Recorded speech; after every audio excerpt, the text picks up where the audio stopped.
आज की entry confirmation में इस वाली कैंडल का तगड़ा योगदान है। सबसे इंपॉर्टेंट कैंडल है ये आज के ट्रेड का जो टारगेट हमने सेट किया है day high, second last candle है, उसका हाई टच करेगा, हम बाहर निकल जाएंगे। स्टॉप लॉस हमने लगाया है आज के डे लो के नीचे, सबसे सेफेस्ट स्टॉप लॉस माना जाता है पॉइंट ऑफ एक्शन के पास। आज के ट्रेड में एक्स्ट्रा कंफर्मेशन के लिए हमने निफ्टी 50 की मदद ली। आज इसने गैप अप ओपनिंग दिखाई, गैप अप के बाद में ये लोअर लो लोअर हाई के साथ में नीचे तक आता रहा। गैप अप के बाद में या अच्छे मूव के बाद में कुछ देर तक उसमें प्रॉफिट बुकिंग चलती है और इसी वजह से इसमें हमें डाउन मूव दिख रहा है और सपोर्ट पर आते ही ये ऊपर की तरफ भागेगा क्योंकि यहाँ पर वॉल्यूम्स के भी स्ट्रॉन्ग कंफर्मेशन। अभी इमेजिन करो एक लेवल है जहां से प्राइस रिजेक्ट होकर बार बार ऊपर भागता है, फिर सारे लेवल को तोड़ के इसमें ब्रेकडाउन हो जाता है। यही देखते हुए लास्ट डे हमने इसी स्टॉक को सेल किया और आज ये अपने लेवल में वापस से री एंटर कर गया, उसी लेवल पे री एंटर कर गया। अभी हमारे पॉइंट ऑफ एक्शन को इसने गैप डाउन करके बहुत स्ट्रांगली ब्रेक किया था, बट आज फिर से ये हमारे पॉइंट ऑफ एक्शन पर चला गया और ये बहुत स्ट्रॉन्ग सिम्टम माना जाता है। प्राइस जिस लेवल से बार बार रिजेक्ट हो रहा था आज ये हमें उसी लेवल पर मिला है और आज भी हम इसीलिए इसको बाई कर रहे हैं। चार्ट्स पर देखो सेम लेवल है,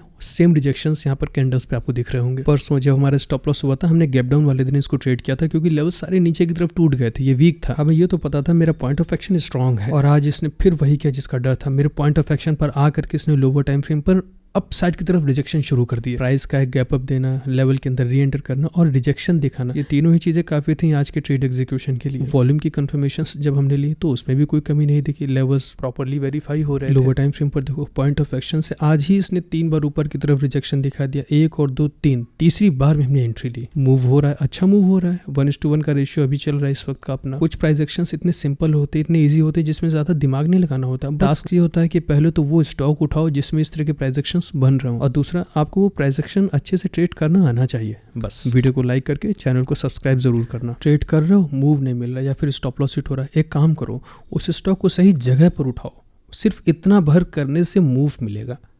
अब हमें पता है BHEL अपने, क्योंकि डे टाइम फ्रेम पर हमने देखा ना बहुत क्रूशियल लेवल पर बड़ी बड़ी रेड कैंडल देखो बन गई, ये जाएगा रिजेक्ट हो जाएगा, देखो है ऊपर की तरफ चला गया। इसको पावर्स मिलती हैं, वो सोर्स ऑफ पावर होता है क्योंकि डे टाइम फ्रेम पर प्राइस पहले ही कई बार वहाँ से रिजेक्ट हो चुका है तो बहुत ज़्यादा चांसेस है वो आज भी रिजेक्ट हो जाएगा। तो इसमें कोई मिल गया टारगेट, इसको थोड़ा सा और ऊपर की तरफ हम बढ़ा देंगे। ओके थोड़ा सा हमने स्ट्रेच किया तो टारगेट भी मिल ही गया है। इसने डे हाई ब्रेक कर दिया तो अब हम यहाँ से निकलेंगे बिकॉज अब यहाँ कुछ भी हो सकता है। अब तो मार्केट आज की काफ़ी स्टेबल दिखी, बैलेंस्ड मार्केट थी आज की। करीब 15 साढ़े 1500 का प्रॉफिट अभी का चल रहा है। क्वांटिटीज़ तो एक भी हमने नहीं निकाली है बट अब और ज़्यादा होल्ड हम करेंगे भी नहीं। आज की मार्केट ठीक थी, सभी स्टॉक्स ने एक ठीक ठाक परफॉर्मेंस की है। लो 16,000 हो गया। चलिए यहाँ से अब एग्जिट करते हैं। थैंक्स, फिर मिलते हैं।